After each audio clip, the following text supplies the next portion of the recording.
Hello मित्रों, नमस्कार। Agriculture and GS academy में आपका बहुत बहुत स्वागत है। तो आइए आज हम देखते हैं यूपी AGTA परीक्षा से संबंधित जो है AGTA का प्रैक्टिस सेट नंबर 2। आज हम इसका अध्ययन करेंगे, जिसमें हम जो है 65 क्वेश्चन एग्रीकल्चर और जो है 15 क्वेश्चन कंप्यूटर और 20 क्वेश्चन उत्तर प्रदेश का अध्ययन करेंगे, जो सिलेबस के हमारे अनुसार होगा। तो आइए देखते हैं। हमारा पहला प्रश्न आज का हो जाएगा। पहला प्रश्न हमारा दिया है, जल संचयन शब्द का पहली बार प्रयोग किसने किया था? तो ऑप्शन नंबर इसमें हमारा ए हो जाएगा। डॉक्टर GH सूल ने, डॉक्टर लाल ने, मायोर्स ने और मेयर ने, या उपरोक्त में से कोई नहीं। तो आपको राइट आंसर बताना है। इसमें से हमारा राइट आंसर हो जाएगा ऑप्शन नंबर सी, मायोर्स ने। अगले प्रश्न की तरफ बढ़ते हैं। अगला प्रश्न हमारा दिया गया है, ड्रिप सिंचाई में भारत का अग्रणी राज्य कौन सा है? आपको बताना है ड्रिप सिंचाई में भारत का अग्रणी राज्य कौन है। पंजाब है, महाराष्ट्र है, उत्तर प्रदेश, हरियाणा, कौन सा है? तो बताइए आप। इसका हमारा राइट आंसर हो जाएगा ऑप्शन नंबर बी। आप लोग बताते रहिएगा अपने आप में। चलिए देखते हैं। प्रश्न नंबर हमारा तीसरा हो जाएगा, रीपर का प्रयोग किस कार्य के लिए किया जाता है? बुआई के लिए, कटाई के लिए, फसल की कटाई के लिए, फसल की गहाई के लिए, या जो है फसल की कटाई और थ्रेसिंग, कटाई में एवं गहाई में। तो किस में किया जाता है? यह जो है फसल की कटाई में किया जाता है। ऑप्शन नंबर हमारा बी राइट हो जाएगा। अगले प्रश्न की तरफ बढ़ते हैं। प्रश्न नंबर हमारा 4 हो जाएगा। दिया गया है, डिस्क हैरो की भेदन गहराई किसके द्वारा बढ़ाई जाती है? किसके द्वारा बढ़ाई जा सकती है? गैंग कोण के द्वारा, या घुमाव कोण, या डिस्क कोण, या उपरोक्त में सभी। तो किसके द्वारा यह जो घटाई या बढ़ाई जा सकती है, बताइए। तो हमारा राइट आंसर हो जाएगा ऑप्शन नंबर ए, गैंग कोण के द्वारा जो है घटाई और बढ़ाई जा सकती है। अगले प्रश्न की तरफ चलते हैं। जेली बनाने के लिए सबसे उपयुक्त फल कौन सा है? बताइए आप लोग, जेली बनाने के सबसे उपयुक्त फल कौन है? तो जेली बनाने के लिए सबसे उपयुक्त फल होता है अमरूद। ऑप्शन नंबर हमारा बी राइट हो जाएगा। अगले प्रश्न की तरफ बढ़ते हैं। परवल में प्रवर्धन होता है, जड़ों के द्वारा होता है, लीफ कटिंग के द्वारा होता है, या बीज के द्वारा होता है, या लताओं की कटिंग के द्वारा होता है? बताइए राइट आंसर कौन सा हो जाएगा। इसमें हमारा राइट आंसर हो जाएगा ऑप्शन नंबर डी, लताओं की जो है कटिंग होती है उसके द्वारा परवल का प्रोपागेशन किया जाता है। 7वां देखते हैं। आम की सघन बागवानी के लिए कौन सी किस्म उपयुक्त है? लंगड़ा है, दशहरी है, आम्रपाली है, चौसा है। तो कौन सा है बताइए। चारों ऑप्शन में से कौन सा हमारा आंसर सही हो जाएगा? सघन रोपण के लिए जो है आम्रपाली उपयुक्त होती है। ऑप्शन नंबर हमारा सी राइट हो जाएगा। बैगन में लिटिल लीफ रोग किसके द्वारा प्रसारित होता है? तो बताना है आपको किसके द्वारा प्रसारित होता है। मक्खी द्वारा, पत्ती वेधक द्वारा, सफ़ेद मक्खी के द्वारा, या डी दिया है बीज के द्वारा। किसके द्वारा प्रसारित होता है? तो ऑप्शन नंबर हमारा 8 का हो जाएगा। ऑप्शन नंबर बी, पत्ती भेदक के द्वारा जो है इसका प्रसारण होता है या प्रसारित होता है। अगले प्रश्न की तरफ चलते हैं। खीरा का उद्भव स्थान कौन सा देश है? अफ्रीका है, मैक्सिको है, भारत है, या चीन है? बताइए राइट आंसर। प्रश्न नंबर 9 का हमारा राइट आंसर हो जाएगा ऑप्शन नंबर सी, भारत है। 10वां प्रश्न देखते हैं। सीड प्लॉट टेक्निक को आलू बीज उत्पादन के लिए किसने जो है विकसित किया था? तो बताइए आप।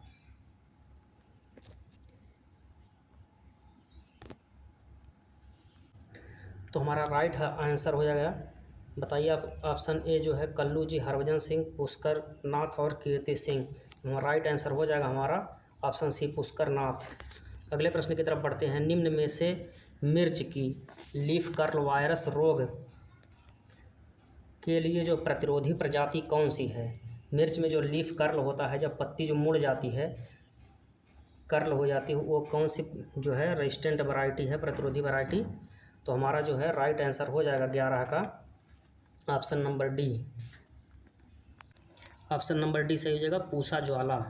अगले प्रश्न की तरफ बढ़ते हैं। मटर के लिए दिया गया है, मटर के बीज के अंकुरण हेतु उपयुक्त तापक्रम कौन सा होता है?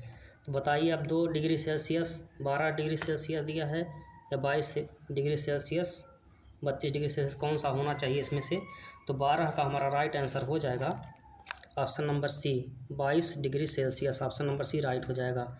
निम्न में से कौन सा फल मार्मलेड बनाने हेतु सबसे उपयुक्त है? इसमें से हमारा राइट आंसर हो जाएगा, आप लोग बताइए। राइट आंसर हो जाएगा हमारा संतरा। ऑप्शन नंबर सी सही हो जाएगा। आम की बीज रहित किस्म कौन सी है? आम की बीज रहित किस्म बताइए। सिंधु है, आम्रपाली है, अर्कापुनित है या नीलम है?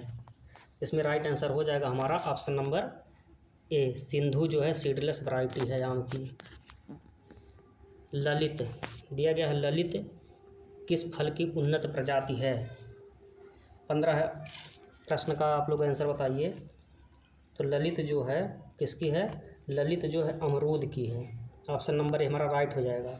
अगर यहीं पे पूछ देगा हिसार ललित, तो हिसार ललित किसकी हो जाएगी? हिसार ललित जो है टमाटर की वैरायटी हो जाएगी, जो हरियाणा एग्रीकल्चर यूनिवर्सिटी से वैरायटियाँ निकाली जाती हैं, उसमें हिसार आगे की तरफ लगा रहता है। एक होती है हिसार लालिमा, यह भी जो है टमाटर की वैरायटी है। इसमें हमारा राइट आंसर हो जाएगा ए। अगले प्रश्न की तरफ चलते हैं। प्रश्न नंबर 16 दिया गया है, पूसा मंजरी किस सब्जी की उन्नतशील प्रजाति है? तो पूसा मंजरी जो है हमारी लौकी की जो है उन्नतशील प्रजाति है। ऑप्शन नंबर ए हमारा राइट हो जाएगा। कैल्शियम किस तत्व दिया है? कैल्शियम किस का एक प्रमुख अवयव है? प्रोटीन का अवयव है या कोशिका भित्ति का, क्लोरोप्लास्ट का या न्यूक्लिक एसिड का? इसमें से बताइए आपको कौन सा राइट आंसर हो जाएगा। इसका राइट आंसर हो जाएगा 17 का जो है कोशिका भित्ति है। ऑप्शन नंबर बी हमारा राइट हो जाएगा। अगले प्रश्न की तरफ बढ़ते हैं। स्टोमेटा किसके द्वारा नियंत्रित होते हैं? किस तत्व के द्वारा स्टोमेटा जो है नियंत्रित होता है? नाइट्रोजन के द्वारा, फास्फोरस के द्वारा या पोटेशियम के द्वारा या जो है कैल्शियम के द्वारा? बताइए राइट आंसर। राइट आंसर हमारा हो जाएगा ऑप्शन नंबर सी, पोटेशियम के द्वारा। अगले प्रश्न की तरफ बढ़ते हैं। प्रश्न नंबर हमारा जो है 19 हो जाएगा। जड़ का कौन सा भाग जल तथा खनिजों को अवशोषित करता है? मूल गोप करता है या मूल रोम करता है या बाह्य त्वचा या आंतरिक त्वचा? इसमें से हमारा राइट आंसर हो जाएगा, बताइए आप लोग गेस करिए कौन सा आंसर हो जाएगा। 19 का हमारा आंसर राइट हो जाएगा ऑप्शन नंबर बी, मूल रोम। प्रश्न नंबर 20 देखते हैं। निम्न में से कौन सा स्वचालित वाहनों द्वारा छोड़े जाने वाला सबसे अधिक हानिकारक प्रदूषक है?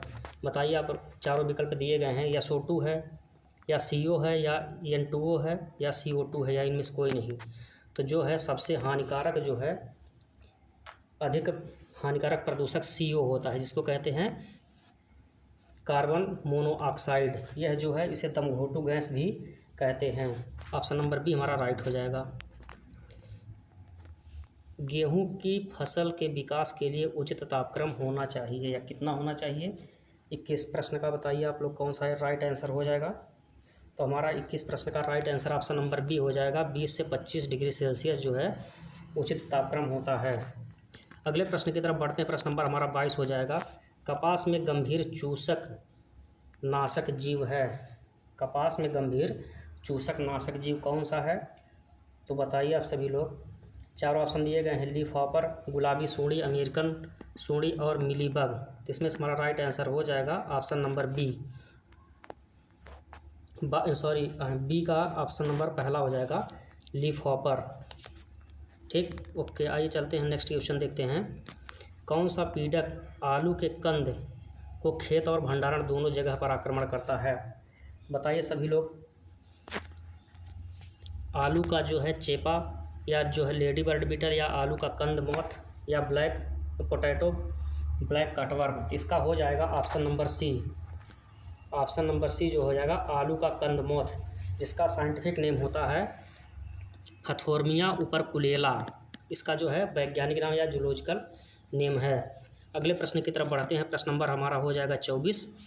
मैलाथियान क्या है? तो मैलाथियान एक जो है कीटनाशक है।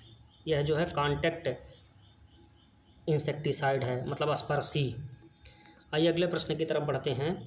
अगला प्रश्न दिया गया है, निम्नलिखित फफूंदों में से कौन सा फफूंद धान के बैकनी रोग या जिसको कहते हैं बुकनी रोग भी कहते हैं का कारक है? बताइए आप लोग। ऑप्शन दिया गया है, ऑप्शन नंबर ए है फ्यूजेरियम ऑक्सीस्पोरम दिया है, फ्यूजेरियम मेलिनीफोर्मी दिया है, और दिया फ्यूजेरियम लॉन्गिपेस और फ्यूजेरियम सोलिनी।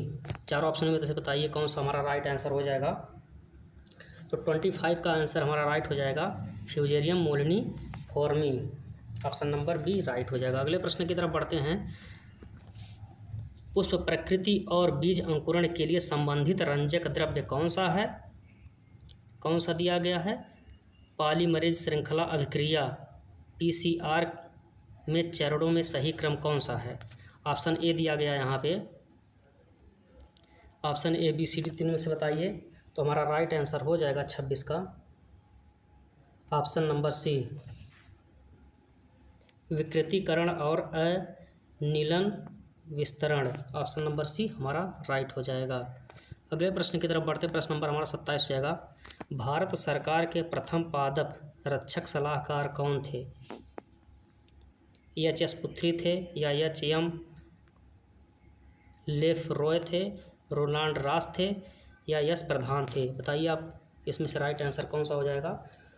तो राइट आंसर हमारा जो है ऑप्शन नंबर ए सही हो जाएगा, HS पुथ्री। अगले प्रश्न की तरफ चलते हैं। विनाशकारी जीव कीट अधिनियम किस वर्ष पारित हुआ या पास हुआ था? तो यह आपको बताना है कब हुआ था। 1914 में, 1320 में, या फिर 1937 में, या जो है 1968 में।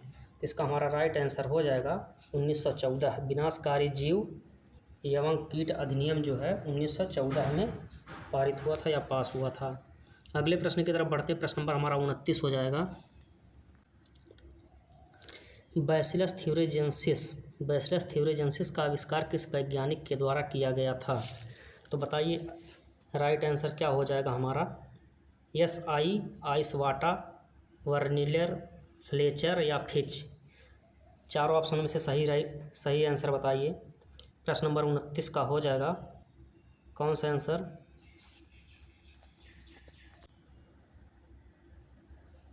तो हमारा राइट आंसर हो जाएगा यस आइसवाटा। ऑप्शन नंबर ए हमारा राइट हो जाएगा। प्रश्न नंबर 30 देखते हैं। तृतीय संतति पीडकनाशी शब्द किसके लिए दिया गया? तृतीय संतति या जो है थर्ड जनरेशन पेस्टिसाइड किसे कहते हैं? यह तो जो है ऑप्शन नंबर हमारा राइट हो जाएगा। जुवेनाइल हार्मोन्स को जो है तीसरी पीढ़ी का हार्मोन्स कहते हैं, या जो है पीडकनाशी कहते हैं। अगले प्रश्न की तरफ बढ़ते हैं। प्रश्न नंबर हमारा 31 हो जाएगा। केंद्रीय कीटनाशी प्रयोगशाला किस शहर में स्थित है? गुड़गांव में, फरीदाबाद में, गाजियाबाद में, कानपुर में? किस में स्थित है बताइए आप सभी लोग। चारों ऑप्शन बता दीजिए। इसका राइट आंसर हो जाएगा ऑप्शन नंबर बी, फरीदाबाद में। अगले प्रश्न की तरफ बढ़ते हैं।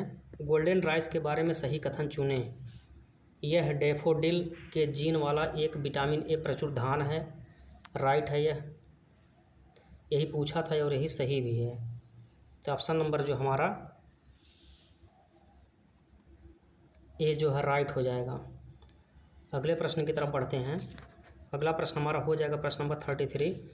आधारीय बीज का उत्पादन होता है तो किससे होता है? न्यूक्लियस बीज से होता है, ब्रीडर बीज से होता है, क्वालिटी बीज से होता है, या प्रमाण बीज से होता है? तो आधारीय बीज का उत्पादन जो है बताइए किससे होता है? तो ब्रीडर सीड से होता है। ऑप्शन नंबर हमारा बी राइट हो जाएगा। ब्रीडर सीड या प्रजनक बीज के द्वारा आधारीय बीज का उत्पादन होता है। प्रकाश संश्लेषण के लिए दिया गया है प्रश्न में। प्रकाश संश्लेषण से उत्पन्न पदार्थ है, क्या है? कार्बन डाइऑक्साइड या भोज्य पदार्थ है, शर्करा और ऑक्सीजन है, कार्बन डाइऑक्साइड और ऑक्सीजन है, फॉर्मेल्डिहाइड और नाइट्रोजन है, या उपरोक्त में से कोई नहीं है? राइट आंसर बताइए इसमें से कौन सा हो जाएगा। 34 का हमारा, तो 34 का बी राइट आंसर हो जाएगा। शर्करा और ऑक्सीजन प्रकाश संश्लेषण के दौरान उत्पन्न होते हैं। कार्बोहाइड्रेट और ऑक्सीजन का निर्माण होता है। Option number B right. दिया गया है प्रकाश संश्लेषण सार्वधिक होता है। किस प्रकाश में सार्वधिक प्रकाश संश्लेषण होता है? तो सार्वधिक जो प्रकाश संश्लेषण होता है यह लाल प्रकाश में होता है। 35 का हमारा जो है ए राइट जो है सी राइट हो जाएगा। सबसे अधिक जो है लाल प्रकाश में, उसके बाद जो होता है नीले प्रकाश में, फिर इसके बाद जो है उससे कम बैगनी में होता है और सबसे कम हरे प्रकाश में या ना के बराबर होता है। अगले प्रश्न की तरफ चलते हैं। दिया गया हमारा प्रश्न, यूरिया में बाईयूरेट का मानक स्तर कितना रखना है या कितना होता है। तो यह जो है ऑप्शन नंबर हमारा कौन सा इसमें सही हो जाएगा बताइए। 2.5%, 2%, 1.5% और 1%। तो ऑप्शन नंबर सी हमारा राइट हो जाएगा, 1.5% सही है। दिया गया है, गैस के रूप में नाइट्रोजन की क्षति को कहा जाता है, क्या कहा जाता है। नाइट्रिफिकेशन कहा जाता है या गतिहीन करना कहा जाता है, या फिर दिया है डीनाइट्रिफिकेशन कहते हैं या खनिजीकरण कहते हैं, या ऊपर में से कोई नहीं। तो हमारा राइट आंसर हो जाएगा ऑप्शन नंबर सी, डीनाइट्रिफिकेशन कहते हैं। नाइट्रोजन का जो है हवा के रूप में या गैस के रूप में नाइट्रोजन की क्षति को डीनाइट्रिफिकेशन कहते हैं। अगले प्रश्न की तरफ बढ़ते, प्रश्न नंबर 38 हो जाएगा। अनावश्यक पादप पोषक तत्व है कौन सा, किस तत्व को जो है अनावश्यक पादप पोषक तत्व कहते हैं। जिंक को कहते हैं, गंधक को, या सोडियम को, या पोटेशियम को। बताइए आप किसे कहते हैं। तो हमारा 38 का राइट आंसर हो जाएगा सोडियम को।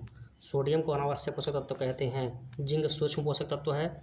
सल्फर जो है यह गंधक या सेकेंडरी पोषक तत्व है, द्वितीयक। पोटेशियम जो मुख्य पोषक तत्व है। अगले प्रश्न की तरफ बढ़ते हैं। हरी खाद गेहूँ फसल चक्र की फसल चक्र सघनता, हरी खाद और गेहूँ फसल चक्र की फसल चक्र सघनता कितनी होगी। तो किसी भी फसल चक्र में प्रति व हरी खाद वाला यह नहीं जोड़ा जाता है, इसलिए हमारा यह जो केवल गेहूँ एक वर्ष में एक फसल, तो इतना जो हमारा फसल चक्र जो सघनता हो जाएगी वह 100% हो जाएगी, यानी कि ऑप्शन नंबर हमारा ए राइट हो जाएगा। ठीक, चलिए ठीक मित्रों, आगे देखते हैं। क्वेश्चन नंबर 40, पोटेशियम क्लोराइड को नाम से जाना जाता है, तो किस नाम से जाना जाता है। म्यूरेट ऑफ पोटाश के नाम से जाना जाता है, या पोटेशियम सल्फेट के नाम से जाना जाता है, या पोटेशियम कार्बोनेट के नाम से जाना जाता है, या पोटेशियम फास्फेट के नाम से जाना जाता है। बताइए आप राइट आंसर कौन सा हो जाएगा। 40 का हमारा राइट आंसर हो जाएगा म्यूरेट ऑफ पोटाश, जिसे कहते हैं MOP। ठीक, पोटेशियम क्लोराइड को म्यूरेट ऑफ पोटाश कहते हैं।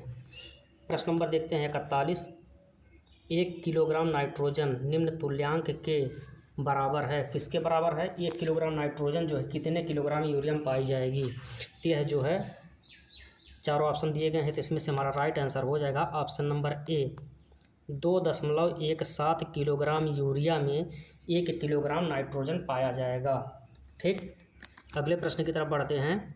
कंपोस्ट है, पूछा गया कंपोस्ट है मोटा खाद है, या सांद्र खाद है, या हरी खाद है, या फिर जैविक खाद है, या इनमें से कोई नहीं दिया है, ऊपर में से कोई नहीं। तो बताइए मित्रों कौन सा राइट आंसर हो जाएगा 42 का। इसमें हमारा राइट आंसर हो जाएगा ऑप्शन नंबर ए, 42 का ऑप्शन नंबर ए हो जाएगा मोटा खाद या मोटी खाद। फसल पैदा करने की मृदा की छिपी क्षमता को क्या कहते हैं। फसल पैदा करने की क्षमता जो होती है मृदा में छिपी हुई, उसे क्या कहते हैं। मृदा की जो है उत्पादकता कहते हैं, उर्वरता कहते हैं, या जो है उर्वरता उत्पादकता दोनों कहते हैं, इनमें से कोई नहीं। तो ये हमारा राइट आंसर हो जाएगा ऑप्शन नंबर डी, उर्वरता, सॉइल फर्टिलिटी जिसे कहते हैं। कैल्साइट का सूत्र है, बताइए चारों ऑप्शन दिए गए हैं, इसमें से कौन सा कैल्साइट का सूत्र है। 44 का हमारा राइट आंसर हो जाएगा option number D, CaCO3 calcite का सूत्र है। अगले प्रश्न की तरफ बढ़ते हैं। जिप्सम युक्त फास्फेटिक उर्वरक है कौन सा है। डाई अमोनियम फास्फेट है, यूरिया फास्फेट है, या नाइट्रो फास्फेट है, या जो है सिंगल सुपर फास्फेट है। चारों ऑप्शन में से बताइए राइट आंसर कौन सा है। तो हमारा राइट आंसर हो जाएगा ऑप्शन नंबर डी, इसमें सही हो जाएगा SSP जिसे कहते हैं single super phosphate. Single super phosphate में जो फास्फोरस पाया जाता है वह 16% पाया जाता है, 14 से 16% पाया जाता है, लेकिन जो पूछे तो अगर 16% मानेंगे फास्फोरस। और सल्फर जो है 12% पाया जाता है, और जो है कैल्शियम जो है नेमरा सुंडा जी की बुक में दिया गया 18.21% दिया गया है, और जो सामान्यतः मानते हैं 18 से 21% या जो है 25% तक भी मानते हैं। 18.5% जो है नेमरा सुंडा जी की बुक में दिया गया। ठीक, अगले प्रश्न की तरफ देख चलते हैं। राइजोबियम सूक्ष्म जीवाणु की गांठों में पाए जाते हैं। किसकी गांठों में पाए जाते हैं? अन्न, यहाँ अन्न दिया है, यहाँ अन्न होना चाहिए। अन्न वाली फसलों में, दलहनी वाली फसलों में, तिलहनी फसलों में या रेशे वाली फसलों में? तो जो है दलहनी फसलों में जो है गांठों में पाए जाते हैं राइजोबियम सूक्ष्म जीवाणु, नाइट्रोजन फिक्सेशन करने के लिए। अगले प्रश्न की तरफ बढ़ते हैं। किस मृदा की जलधारण क्षमता अधिक होती है? बलुई मृदा की, बलुई दोमट की, या दोमट की, या मटियार दोमट की? राइट आंसर आप बताइए चारों में से कौन सा सही हो जाएगा? तो 47 का हमारा सही हो जाएगा ऑप्शन नंबर डी, मटियार दोमट मृदा में जो है जलधारण क्षमता इसकी सर्वाधिक होती है। प्रश्न नंबर हमारा 48 दिया, संगमरमर है या कैसी चट्टान है? आग्नेय है या अवसादी है या कायांतरित है या कोई नहीं? बताइए अब कौन सा इसमें से राइट आंसर हो जाएगा? ऑप्शन नंबर इसमें हमारा राइट आंसर सी हो जाएगा, कायांतरित चट्टान है। अगले प्रश्न की तरफ चलते हैं। पोटास का प्रयोग सर्वाधिक जो है कार्य क्षमता पूर्ण होती है, कब होती है? बुआई के समय बिखेरने से, या जो है बुआई के 1 माह बाद बुरकाव से, या पत्तियों पर छिड़काव से, या बुआई के समय बेसल डोज या मैलिक से? तो इसका जो है बुआई के समय जो बेसल डोज जो दिया था है, यानी कि ऑप्शन नंबर हमारा डी राइट हो जाएगा। ठीक, चलिए अगले प्रश्न पे चलते हैं। प्रश्न नंबर हमारा 50, यूरिया में नाइट्रोजन किस रूप में उपलब्ध रहती है? यूरिया में जो नाइट्रोजन होती है वह किस रूप में उपस्थित होती है, उपलब्ध रहती है? तो यह जो है एमाइड्स के रूप में इसमें उपस्थित रहती है। ऑप्शन नंबर हमारा बी राइट हो जाएगा। अगला प्रश्न देखते हैं। सेवाग्राम परियोजना की शुरुआत किसने की थी? सेवाग्राम परियोजना की शुरुआत किसके द्वारा की गई थी? बताइए सभी लोग। रविन्द्रनाथ टैगोर जी द्वारा, या विनोबा भावे जी द्वारा, महात्मा गांधी जी द्वारा, या जवाहरलाल नेहरू के द्वारा? ऑप्शन नंबर इसमें हमारा राइट हो जाएगा महात्मा गांधी के द्वारा। ऑप्शन नंबर सी राइट हो जाएगा। भूदान या ग्रामदान द्वारा सर्वोदय कार्यक्रम किसने चलाया था? बताइए, चारों ऑप्शन दिए गए हैं। तो यह जो है भूदान ग्रामदान आंदोलन जो है आचार्य विनोबा भावे जी के द्वारा चलाया गया था। ऑप्शन नंबर हमारा बी राइट हो जाएगा। अगला प्रश्न देखते हैं। प्रश्न नंबर हमारा 53 हो जाएगा। कौन सी योजना पाकिस्तानी शरणार्थी पुनर्वास योजना के नाम से जानी जाती है? बताइए आप सभी लोग कौन सा आंसर हो जाएगा? इसका आंसर हो जाएगा हमारा ऑप्शन नंबर बी, नीलोखेड़ी परियोजना। किस योजना में मजदूर मंजिल किस योजना का मजदूर मंजिल नाम दिया गया?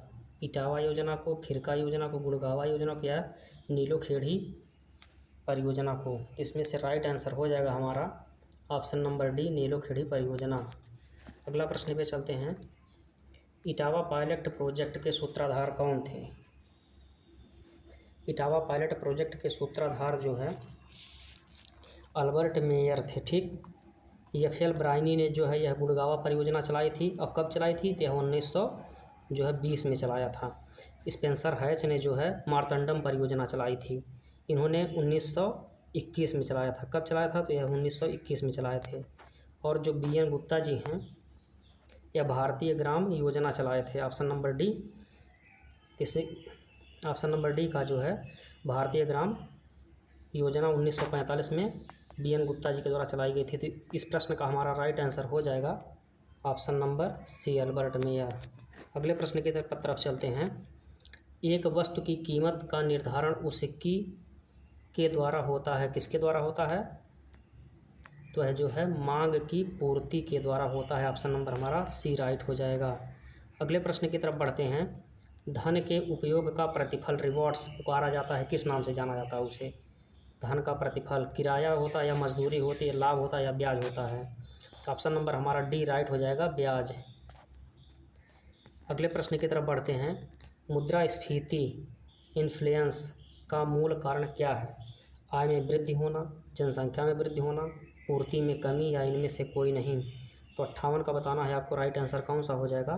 तो राइट आंसर हमारा हो जाएगा ऑप्शन नंबर सी, पूर्ति में कमी। अगले प्रश्न की तरफ चलते हैं। प्रश्न नंबर हमारा 59 हो जाएगा। कौन सा उत्पादन का कारक फैक्टर ऑफ प्रोडक्शन है? तो इसमें से बताइए कौन सा है? भूमि है, श्रमिक हैं, पूंजी हैं या सभी हैं? इसमें दिए गए ऑप्शन जो हैं सभी हैं। भूमि, श्रमिक और पूंजी सभी जो है प्रोडक्शन फैक्टर होते हैं। अगले प्रश्न की तरफ चलते, प्रश्न नंबर हमारा 60 हो जाएगा। निम्न में से उत्पादन का कौन सा घटक जो है सक्रिय यानी एक्टिव है? भूमि है या श्रमिक है, पूंजी है या फिर संरचना संस्था है? बताइए 60 का कौन सा आंसर सही हो जाएगा हमारा मित्रों हो जाएगा 60 का जो है श्रमिक। यह जो है एक्टिव घटक है, सक्रिय घटक। अगले प्रश्न की तरफ चलते हैं। प्रश्न नंबर हमारा जो है 61 हो जाएगा। यहाँ से एनिमल हस्बेंड्री स्टार्ट है।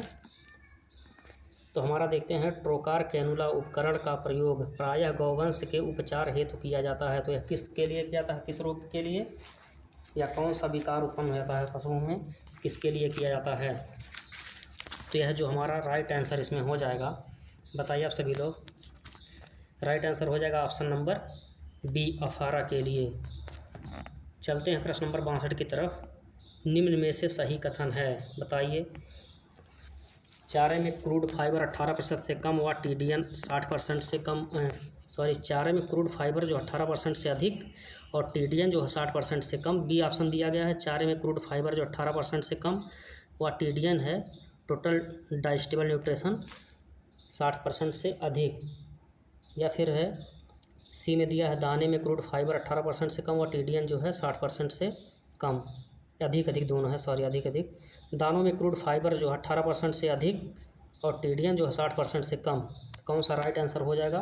राइट आंसर हमारा 62 का हो जाएगा। बताइए ऑप्शन नंबर ए ही सही हो जाएगा। अगले प्रश्न की तरफ बढ़ते हैं। अगला प्रश्न हमारा है, एक ग्राम वसा के पूर्ण ऑक्सीकरण से उत्पन्न ऊर्जा कितनी होती है? 63 का बताना है आपको। 1 ग्राम यदि ऊर्जा का ऑक्सीकरण होगा, वसा का ऑक्सीकरण होगा, कितने कैलोरी ऊर्जा मिलेगी? यह जो है 9.3 किलो कैलोरी ऊर्जा मिलेगी वसा के ऑक्सीकरण से। अगले प्रश्न की तरफ चलते हैं। हे बनाने में सूखे हरे चारे की मात्रा जो है अधिक नहीं होनी चाहिए। कितने से अधिक नहीं होनी चाहिए? तो अगर हे बनाना है तो सूखे हरे चारे की जो होती है 15% में उसमें नमी अधिक नहीं होनी चाहिए। ऑप्शन नंबर हमारा बी राइट हो जाएगा। दिया गया है, भैंस को प्रति 100 किलोग्राम शरीर भार पर दिए जाने वाले शुष्क आहार की मात्रा कितनी होनी चाहिए या होती है? तो 100 किलोग्राम पे जो है शुष्क भार, जब शुष्क आहार कितना देना चाहिए? तो यह 3 किलोग्राम देना चाहिए। ऑप्शन नंबर हमारा सी राइट हो जाएगा 100 किलोग्राम भार पर। आगे देखते हैं, क्यों कंप्यूटर का क्वेश्चन आ गया। नीचे दिए गए कथनों पर विचार कीजिए।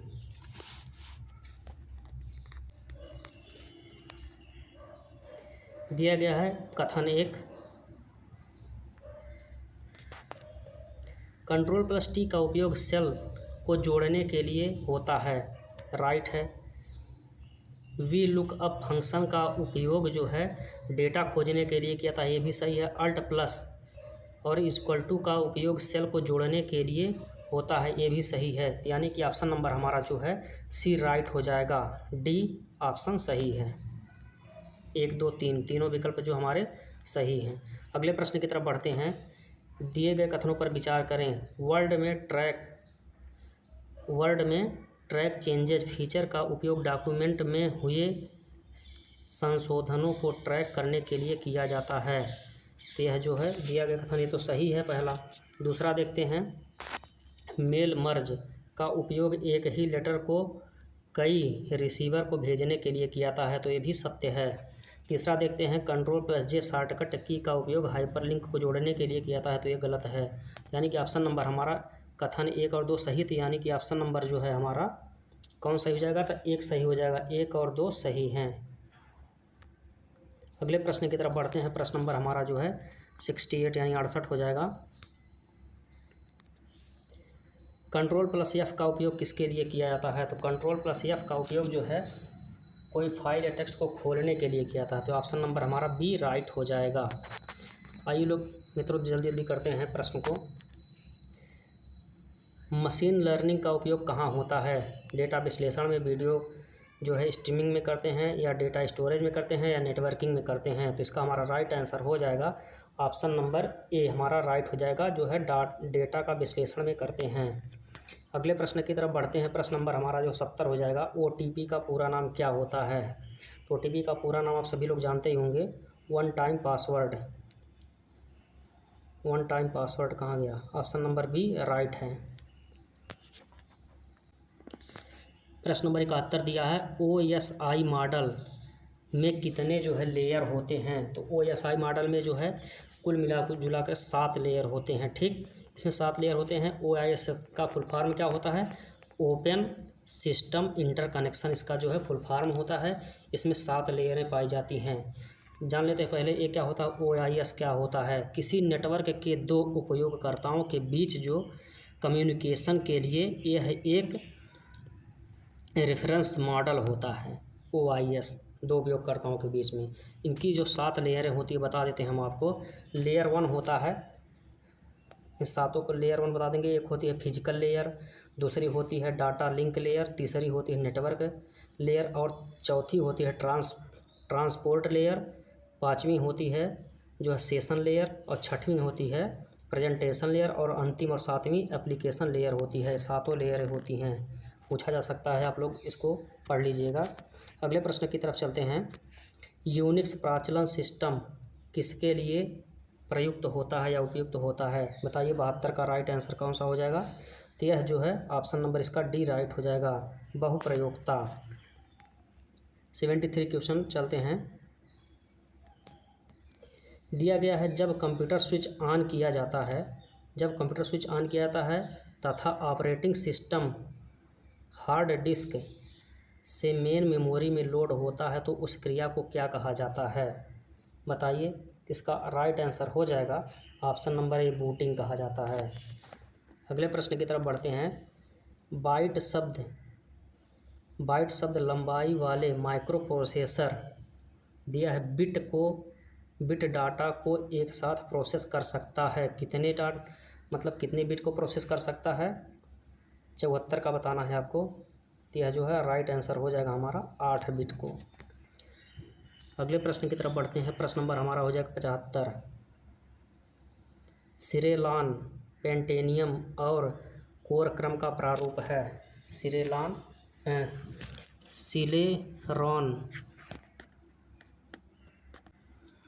सिलेरॉन पेंटियम और कोर क्रम का जो है प्रारूप कौन सा है? तो 75 का आपको बताना है।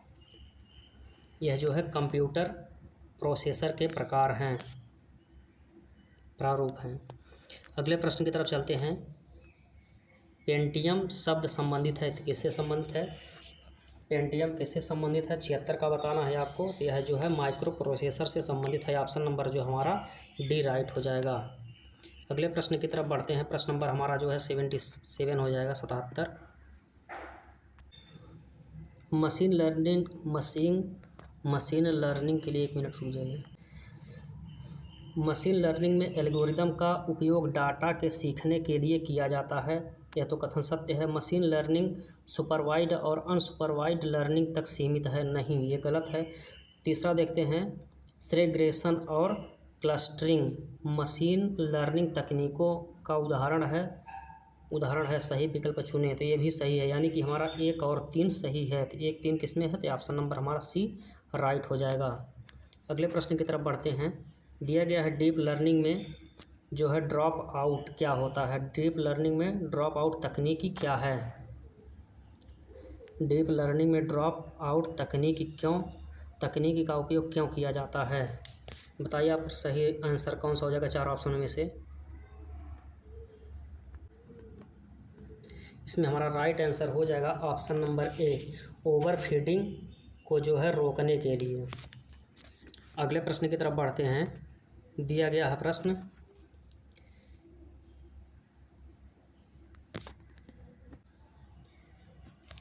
देखते हैं।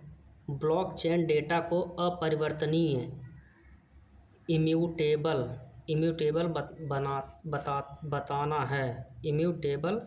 बताना है। इसमें कौन सा हमारा राइट आंसर हो जाएगा? देखिए ऑप्शन नंबर ए दिया है, ब्लॉकचेन केवल क्रिप्टो करेंसी तक सीमित है। पहला तो राइट है। देखते हैं दूसरा, स्मार्ट कॉन्ट्रैक्ट ब्लॉकचेन का एक उपयोग है। तो यह जो है गलत है। तो ऑप्शन नंबर केवल हमारा इसमें से एक कथन सही है तो विकल्प जो है सी राइट हो जाएगा। अगले प्रश्न की तरफ चलते हैं।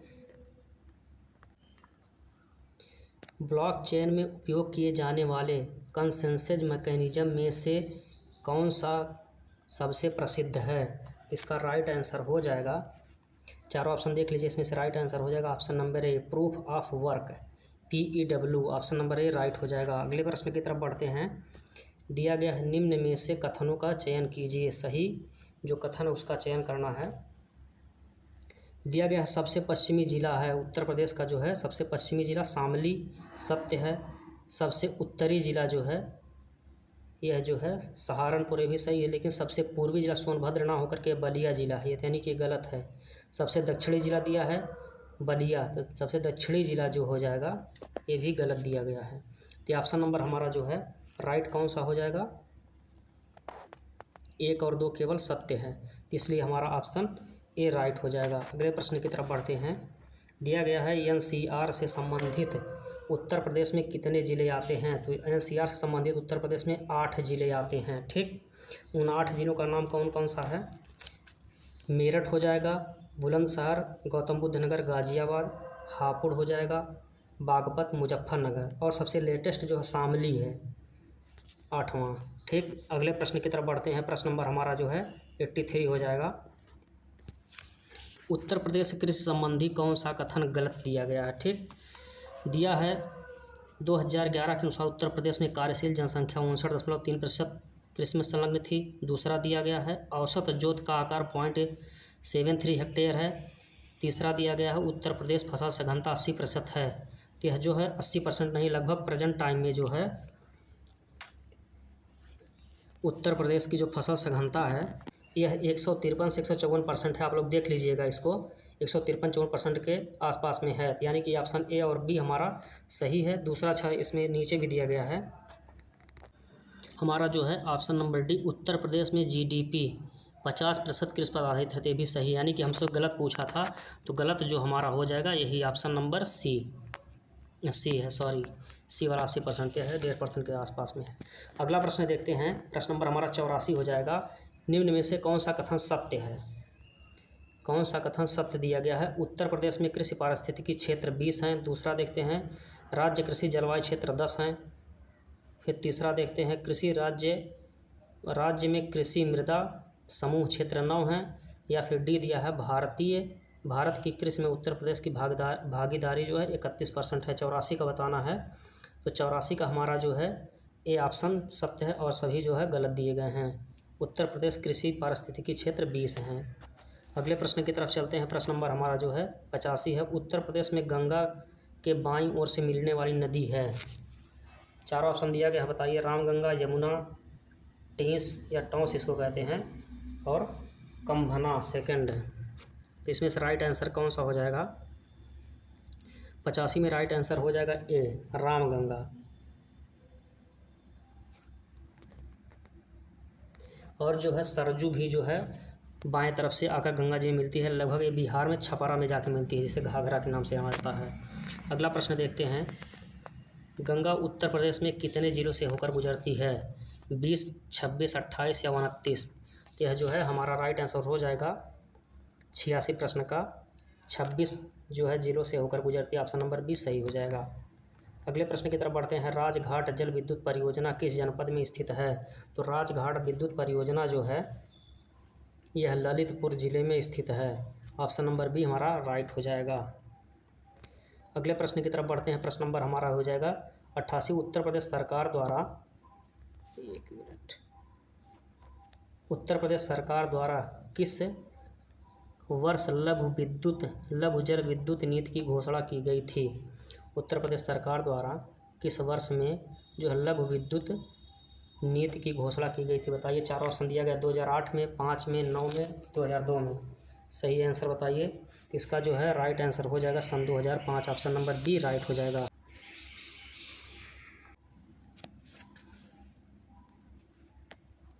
प्रदेश में घोषित की गई पहली खनिज नीति 1988 के संदर्भ में दिया गया कथन। इस नीति में प्रदेश के 12 जिलों को खनिज बहुत क्षेत्र यानी खनिज जो बहुतायत क्षेत्र घोषित किया गया था। यह कथन सही है।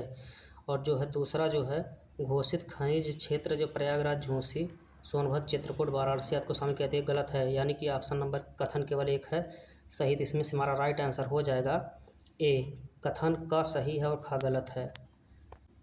90 प्रश्न देखते हैं। प्रदेश में नई खनिज नीति किस वर्ष लागू हुई? तो प्रदेश में नई खनिज नीति जो है सन 2017 में लागू हुई थी। अगले प्रश्न की तरफ बढ़ते हैं। दिया गया है कथनों पर विचार के राज्य में मध्य पाषाणकालीन संस्कृति के साक्ष्य मिर्ज़ापुर के मोरहाना पहाड़ और यह धरी बधी रखो तथा लेखदरिया आदि स्थलों से प्राप्त हुए हैं। दूसरा कथन दिया है प्रयागराज से सराय नाहर से 15 लेख मिले हैं। इसमें से कौन सा गलत है और कौन सा सही पूछा गया, बताइए आप लोग। इसमें जो पहला कथन गलत सही दिया है, दूसरा गलत दिया है, इसलिए हमारा जो है विकल्प ए राइट हो जाएगा। कथन ए सही, 2 गलत है। अगले प्रश्न की तरफ बढ़ते हैं। प्रश्न नंबर हमारा हो जाएगा 92। दिया गया है उत्तर प्रदेश में उत्तर सिंधु सभ्यता के साक्ष्य किन स्थलों से प्राप्त हुए हैं? तो आलमगीरपुर से या हुलास से या लोहरा नाला से या बेलन नदी घाटी से। तो कहाँ से प्राप्त हुए हैं 92 का बताना है। तो 92 का हमारा सी हो जाएगा। इसमें जो है आलमगीरपुर और हुलास दोनों हैं, तो ऑप्शन नंबर हमारा सी राइट हो जाएगा। अगले प्रश्न की तरफ चलते हैं। प्रश्न नंबर हमारा जो 93 हो जाएगा। राजकीय संग्रहालय मथुरा की स्थापना किस वर्ष में की गई थी? तो राजकीय संग्रहालय मथुरा की स्थापना जो है 1874 ईस्वी में की गई थी। अगला प्रश्न देखते हैं। क्रीन हो मेमोरियल पार्क की स्थापना कहाँ की जा रही है? क्रीन हो या जो है क्वीन हो मेमोरियल, इसकी स्थापना जो है हमारे उत्तर प्रदेश के अयोध्या ज़िले में की जा रही है या की गई है। अगले प्रश्न की तरफ बढ़ते हैं। उत्तर प्रदेश के किस कवि को राष्ट्र कवि के नाम से जाना जाता है? ये सभी लोग जानते हैं, मैथिली शरण गुप्त जी को जो है राष्ट्र कवि के रूप में जाना जाता है। ऑप्शन नंबर बी हमारा राइट हो जाएगा। अगला प्रश्न देखते हैं। प्रश्न 96। स्वतंत्रता सेनानी चंद्रशेखर आज़ाद का जन्म उत्तर प्रदेश के किस जिले में हुआ था? तो बताना है झांसी में, अलीगढ़ में, उन्नाव में या मेरठ में। तो ऑप्शन नंबर सी हमारा राइट हो जाएगा, उन्नाव में हुआ था। अगले प्रश्न की तरफ बढ़ते हैं। अगला प्रश्न दिया गया हमारा उत्तर प्रदेश में महाकुंभ 2025 के दौरान नया सर्किट विकसित किया गया। कौन सा नया सर्किट विकसित किया गया था? तो यह ऑप्शन नंबर ए हमारा राइट हो जाएगा, प्रयागराज से विंध्याचल धाम और Varanasi circuit. Option number A right. 98वां क्वेश्चन देखते हैं। उत्तर प्रदेश सरकार को किस जिले में बायोप्लास्टिक पार्क स्थापित करेगी? उत्तर प्रदेश सरकार जो किस जिले में बायोप्लास्टिक पार्क स्थापित करेगी? ललितपुर में, सीतापुर में, लखीमपुर खीरी में या झांसी में, या इनमें से कोई भी नहीं। 98 का बताइए। 98 का हमारा राइट आंसर हो जाएगा ऑप्शन नंबर ए ललितपुर। 99 देखते हैं। हाल ही में पूजा तोमर अमेरिका में अल्टभट्ट फाइटिंग चैंपियन जीतने वाली पहली भारतीय महिला बनी। पूजा तोमर ने उत्तर प्रदेश के किस जिले से हैं? पूजा तोमर जो किस जिले से हैं? तो इसका राइट आंसर हो जाएगा ऑप्शन नंबर ए मुजफ्फरनगर से। 100वां देखते हैं प्रश्न। उत्तर प्रदेश के किस शहर में 2025 से 29 तक मोटो जीपी भारत का आयोजन किया जाएगा? तो 100वां और आज एक अंतिम प्रश्न हो जाएगा इस मॉडल पेपर का। तो यह जो है कौन सा इसका राइट आंसर हो जाएगा? इसका राइट आंसर हो जाएगा मेरठ। इसका मेरठ राइट आंसर हो जाएगा। चलिए, तो हमारा ये आज का सेकंड मॉडल पेपर कंप्लीट हुआ। फिर आते हैं लेकर के दूसरा मॉडल पेपर 3। तब तक के लिए नमस्कार, धन्यवाद।